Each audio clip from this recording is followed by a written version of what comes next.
اس کے بعد ایک 2 دفعہ فضل الرحمان، اور اس کے بعد یہ مریم نے کوئی راستے میں رہ گئی تھی، اس کی بھی لانگ مارچ. لیکن سب کا ایک کہہ رہے تھے کہ مہنگائی سے لوگ تباہ ہو گئے. تو آج اللہ کیونکہ الحق ہے، سچ کا خدا ہے، اس کی وعدہ ہے کہ وہ سچ سامنے لے آئے گا. ذرا آج قوم کو بتانا چاہتا ہوں کہ آج آٹا ہمارے دور میں 60 روپے کلو تھا، آج 135 روپے کلو پہنچ گیا. جو عام آدمی کھانے کی اس کی پینے کی چیز ہے. جو گھی ہے وہ 380 ارب تھا، آج 600 ارب کے جی پہنچ گیا. جو چکن عام آدمی کی، جو خاص طور پہ کبھی کبھی اپنے بچوں کو وہ چکن کھلاتے ہیں، وہ 335 روپے کے جی سے 700 روپے کے جی پہ پہنچ گیا. جو دالیں ہیں، جو عام آدمی گھروں میں، عام آدمی کی تو دال روٹی، پیاز کی قیمت دگنی سے بھی زیادہ ہو گئی ہے. دالیں گئی ہیں 250 روپے کے جی سے 400 روپے. اور اب کسان دیکھیں، ہمیں جب تک کسان کو نہیں اٹھاتے، اور جو ہم نے پوری کوشش کی اٹھانے کی، اور ماشاءاللہ ہمارے دور پہ آخری 2 سال میں کسانوں کے پاس ریکارڈ پیسہ آیا. ہم نے ان کو ٹائم پہ جو گنے کی فصل کٹتی تھی، شوگر مل سے ٹائم پہ پیسہ لے کے دیا، پوری قیمت لے کے دی، کٹوتی ختم کی، ٹائم پہ پیسہ ملونا اپنی زمینوں پہ لگایا. ریکارڈ 4 فصلوں کی ریکارڈ پروڈکشن 2 سال ہوئی ہماری، یعنی بمپر کراپس ہوئی. تو آج وہ جو یوریا استعمال کرتا ہے وہ 1668 روپے ہمارے دور میں تھا، آج یوریا گیا ہے 3000 روپے پہ. ہمارا جو پھر میں اور بھی چیزیں جو گھر بنانے کے لیے سریا لوگ استعمال کرتے ہیں، سیمنٹ استعمال کرتے ہیں، تو سیمنٹ گیا ہے 865 روپے سے 1062 روپے پہ. جو سریا استعمال کرتے ہیں وہ 2 لاکھ روپیہ ٹن سے، سلیب سے، وہ گیا ہے 3,05,000 پہ. 2 لاکھ سے 3,05,000 پہ. اب جو لوگوں نے گھر بنا رہے ہیں، کنسٹرکشن کر رہے ہیں، ان سب کو مشکلیں پڑ گئی ہیں. جو پروجیکٹس تھے ہمارے، مثلا آپ سڑکیں بن رہی تھیں، جو پرانے پروجیکٹس چل رہے تھے، ان سب میں مشکلیں پڑ گئی ہیں. ہم جو شوکت خانم بنا رہے ہیں، اور جو انشاءاللہ اس سال کی اینڈ میں کھلنا تھا کراچی میں، اب وہ سارے ہمارے جو ایسٹیمیٹس ہیں وہ سارے اپسیٹ ہو گئے ہیں. امپورٹس رک گئی ہیں، جو سٹیل کی امپورٹس تھی، کئی چیزیں رک گئی ہیں. تو سارے اس طرح پروجیکٹس جو آن گوئنگ پروجیکٹس ہیں سب متاثر ہو گئے ہیں. یہ جو قیمتیں بڑھی ہیں سیمنٹ کی اور سٹیل کی. لوگ گھر بنا رہے تھے، ان کے گھروں کے قیمتیں ایک دم اوپر چڑھ گئی ہیں. پھر دوائیں، انہوں نے امپورٹس کے اوپر جو بین کیا ہے، جو لائف سیونگ ڈرگز ہیں، جو خاص طور پہ آپ استعمال کرتے ہیں کینسر کی ڈرگز، ہارٹ کے لیے، وہ ان سب میں قلت آ گئی ہے. کیونکہ یہ جو سوچے سمجھے بغیر سب امپورٹس بند کیے ہیں، جس میں متاثر ہو رہے ہیں ہاسپٹلز اور وہ مریض جن کی سیریس بیماریاں. اچھا، اب یہ نئے بجٹ آ گیا. یہ میں آپ کو بتا رہا ہوں، یہ اب تک جو مہنگائی ہوئی تھی، اب یہ جو انہوں نے ابھی جو آج لے کے آئے ہیں، اس کے اندر گیس اور بجلی.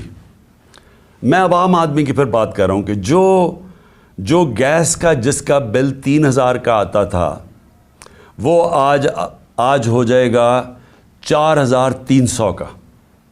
جو بجلی کا بل جن کے گھر 10,000 آتا تھا، وہ 13,000 پہ چلا جائے گا. سو یہ مزید میں آپ کو آج کے بل کے بعد جو مہنگائی ہے، sales tax across the board بڑھا دیا ہے. یعنی ساری چیزیں، کیونکہ سیلز ٹیکس انہوں نے بڑھایا ہے، ساری چیزیں اس سے مہنگی ہوں گی. اور جو بھی میں نے سریا کی اور سیمنٹ کی بات کی تھی، ان کے اوپر جو گیس، سریا بنانے کے لیے جو سٹیل ملز کو گیس جاتی تھی، اس میں 14% انکریز کر دیا، تو اس کی قیمت اوپر جائے گی. سیمنٹ 10% گیس کی قیمت انکریز کر دی ہے، تو مزید اس کی قیمت اوپر چلی جائے گی. یوریا کے لیے جو پھر کسانوں کا مسئلہ آئے گا، یوریا کے لیے جو گیس 70%، اس پہ 70% گیس کی قیمت بڑھا دی گئی ہے، جو یوریا یعنی جو کھاد کی فیکٹریز کے اوپر گیس جاتی تھی، تو اس سے ایک بوری کے اوپر 375 روپے کا اضافہ ہو جائے گا اب کسانوں کے لیے. اور کسانوں کو آگے مشکل پڑی ہوئی ہے کیونکہ ٹیوب ویلز کے اوپر جو بجلی کی تھی اس کی سبسڈی ختم کر دی ہے، تو مزید اور کسانوں کے لیے اور ایک اور عذاب آ رہا ہے. اب اس سے ہوگا کیا؟ اس سے ہوگا یہ دو چیزیں ہوں گی. ایک، مہنگائی بڑھے گی. مہنگائی آ گئی 50 سال میں پاکستان کی تاریخ کی سب سے زیادہ مہنگائی ہے. میں نے پھر سے کہا کہ ان کی ساری کیمپین ہمارے خلاف کیا تھی کہ ہم نے بہت زیادہ مہنگائی کر دی. ہمارے دور پہ جو مہنگائی تھی وہ 12% تھی، وہ آج پہنچ گئی ہے 30% کے اوپر اور مزید بڑھنے والی ہے. جو سب سے خوفناک چیز ہے، جو فوڈ انفلیشن، جو کھانے پینے کی چیزیں جو مہنگی ہوئی ہیں، وہ ہمارے دور پہ 16% تھی، آج 40% پہ پہنچ گئی. تو اس سے جو عام آدمی ہے، میں پھر سے کہتا ہوں جو سیلریڈ کلاس ہے، پہلے تو مہنگائی میں وہ پسیں گے، ساتھ ساتھ یہ جو انہوں نے چیزیں بڑھائی ہیں، جو انہوں نے امپورٹس کے اوپر جو ان کی غلط پالیسیز تھی، جو نااہلی تھی، اسے فیکٹریاں بند ہو رہی ہیں. ہماری جو ریکارڈ انڈسٹریل پروڈکشن تھی، ہماری جو انڈسٹری اضافی تیزی سے بڑھ رہی تھی، آج وہ منفی پہ چلی گئی ہے. جو انڈسٹریز، جو ٹیکسٹائل انڈسٹری، آپ فیصل آباد جا کے دیکھیں، جدھر مزدور نہیں ملتا تھا، آج بے روزگاری شروع ہو گئی ہے. ایک طرف بے روزگاری، ایک طرف مہنگائی. انٹرسٹ ریٹ انہوں نے ریکارڈ اوپر کر دیے ہیں. اس کا مطلب کہ جو بھی آپ کوئی نیا کاروبار شروع کرے گا وہ 100 دفعہ سوچے گا، کیونکہ انٹرسٹ ریٹ اوپر چلے گئے، سود کی شرح اتنی اوپر چلی گئی ہے. تو ایک طرف مہنگائی، دوسری طرف بے روزگاری. اب میں جو آج میرا اصل آج آپ سے بات چیت کرنے کا مقصد کیا تھا، اب آگے ہم کیا کر رہے ہیں، جا کدھر رہے ہیں. میں اس لیے آپ سے کہہ رہا ہوں کہ یہ جو مزید مہنگائی آئی ہے، اور یہ جلدی انہوں نے کی ہے. شروع میں ان کو سمجھ نہیں آئی کیا کرنا تھا. اپنے این آر او کے اوپر انہوں نے وقت گزارا. ان کو صرف ایک پڑی ہوئی تھی کہ کس طرح کے ان کے 1100 ارب روپے کے ان کے اوپر کرپشن کیسز تھے وہ ختم ہو. ہم ہر سال، ہمارے 3.5 سال کے اندر، ہر سال جو نیب ریکور کرتی تھی چوری کا، وہ 160 ارب روپیہ تھا. ہم نے 480 ارب روپیہ اپنے دور میں نیب نے ریکور کیا تھا. ہم نے نہیں کیسز بنائے تھے، یہ پرانے کیسز تھے، لیکن ہمارے دور میں نیب پیسے ریکور کر رہی تھی کیونکہ ہم کسی کو بچا نہیں رہے تھے. اب 1100 ارب روپے کے جو کرپشن کیس ہیں انہوں نے معاف کروا لیے ہیں. تو ایک طرف قوم کی کمر توڑ دی ہے مہنگائی اور بے روزگاری سے، دوسری طرف انہوں نے اپنے کرپشن کے کیسز معاف کروا لیے ہیں، اور تیسری طرف روپیہ ڈالر کے بنسبت 90 روپیہ گرا ہے. کہ کبھی پاکستان کی تاریخ میں اتنا زیادہ ڈالر مہنگا نہیں ہوئی اور اتنی تیزی سے روپیہ گرا نہیں ہے. تو قوم کے لیے تو کیا ہوا اس سے؟ اگر آپ کی 30,000 روپیہ تنخواہ تھی، آج صرف وہ 20,000 روپے کی 30,000 روپے کی تنخواہ 20,000 کی چیزیں خرید سکتی ہے. آج جو ڈی ویلیویشن ہوئی ہے، ساری قوم کا جو جیسے کہتے ہیں نا جی ڈی پی، کیونکہ جی ڈی پی ڈالر سے میجر ہوتی ہے، تو پر کیپٹا انکم ڈالر سے میجر ہوتی ہے، وہ ساری نیچے آ گئی ہے. ان کے ہوتے ہوئے جب تقریباً 90 باہر مارکیٹ میں جاؤ تو وہ 100 روپیہ کا بھی سے زیادہ ڈالر مہنگا ہو چکا ہے. تو جب کہ ایک قوم کی دولت میں کمی ہوئی ہے، یہ جو سارے 30 سال سے ملک کا پیسہ چوری کر کے، منی لانڈرنگ کر کے باہر لے کے گئے ہیں، ان کے ایون سیل اپارٹمنٹ اور ان کے مے فیئر میں اور بڑی بڑی گاڑیاں اور ون ہائیڈ پارک اور یہ جو باہر ہوٹل خریدے ہوئے ہیں اور انہوں نے بے نامی چیزیں خریدی ہوئی ہیں، باہر بینکوں میں آف شور اکاؤنٹس میں پیسے رکھے ہوئے ہیں، قوم کے لیے 90 روپے ان کی دولت میں کمی اگر روپے میں پڑے ہوئے ہیں، اور ان کے باہر پیسے میں 90 روپے اضافہ ہو گیا. پاکستان کے مقابلے میں ان کے پیسے میں 90 روپے زیادہ امیر ہو گئے ہیں.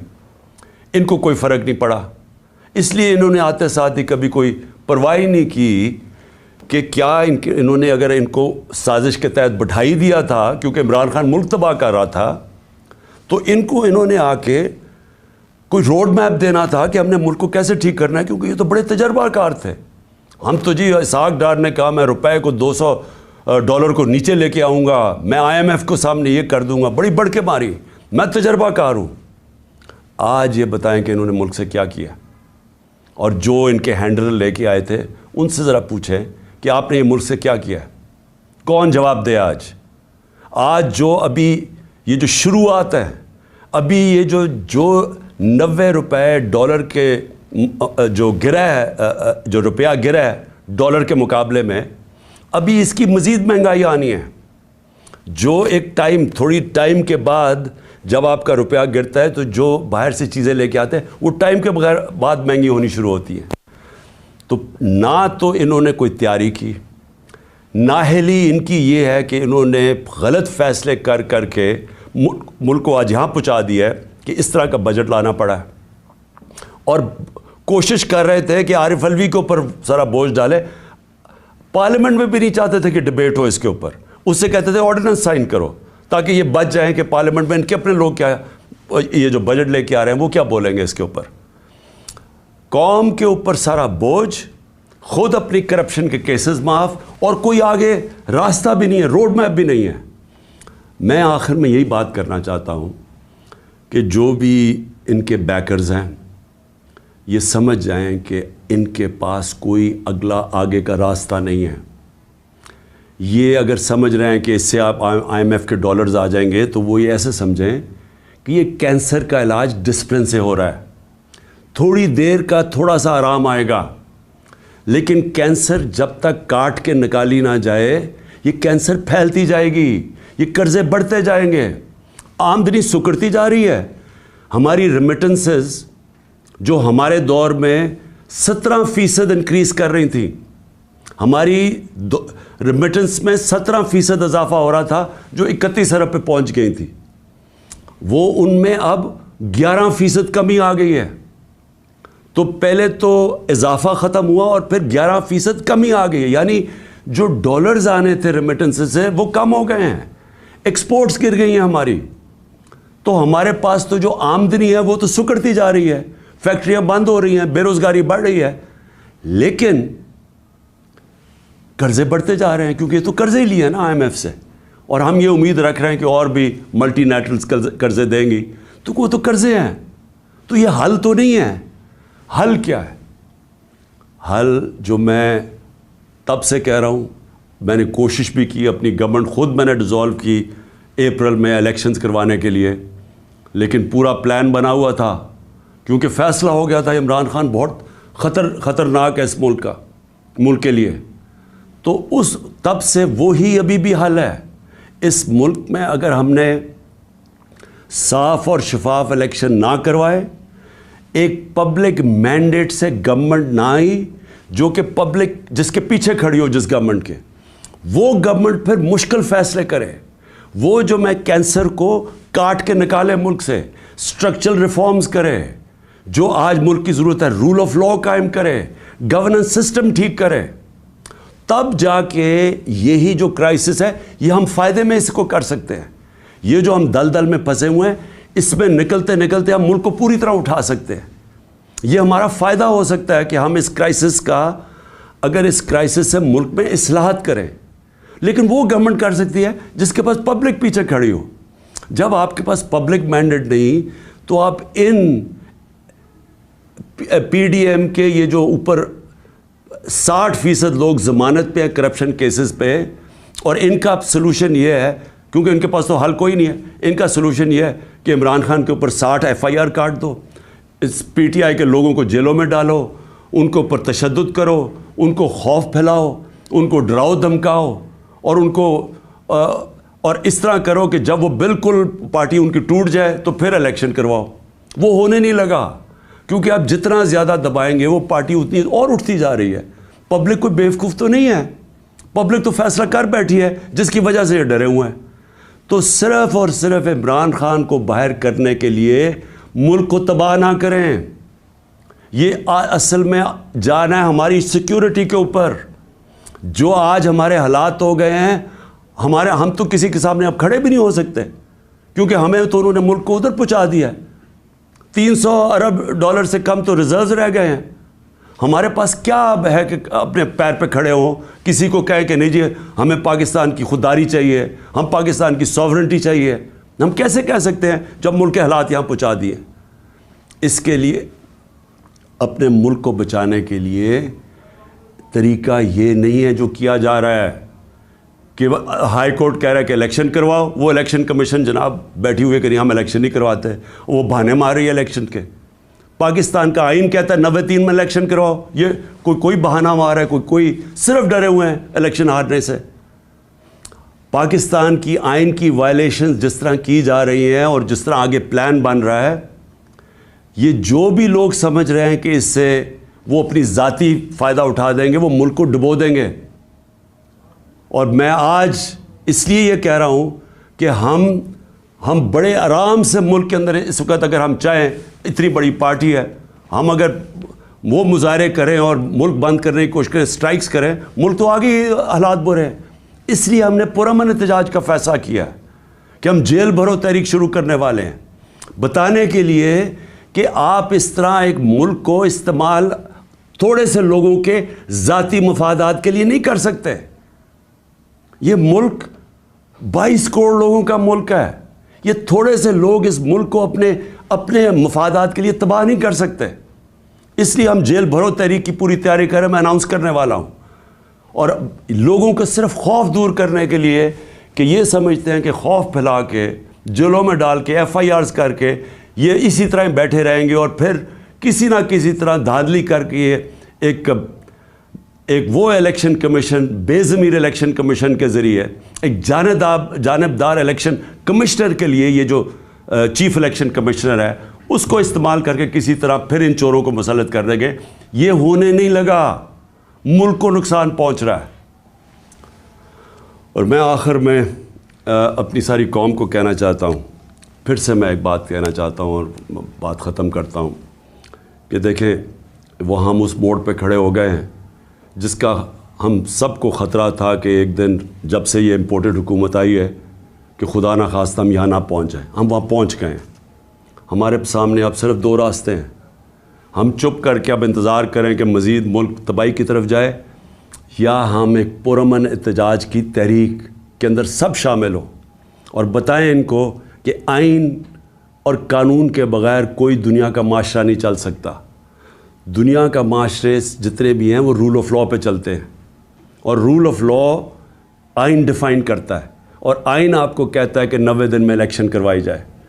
اس سے جتنا آپ پیچھے ہٹتے جائیں گے آپ ملک کو ادھر دھکیلتے جائیں گے, جدھر ملک جس کو کہتے ہیں بنانا ریپبلک, جدھر جنگل کا قانون ہوتا ہے ادھر ملک کو دھکیلا جا رہا ہے. ہم یہ کبھی ہونے نہیں دیں گے. اور میں نے صرف اپنے لوگوں کو بھی سب کو تیار کیا, اپنی قوم کو, کہ ہم ایک پرامن احتجاج کے لیے تیار ہو جائیں, کیونکہ مجھے ابھی تک کوئی نیت نہیں نظر آ رہی ان کی آئین کے اوپر چلتے ہوئے 90 دن میں الیکشن کروانے کی. پاکستان زندہ باد.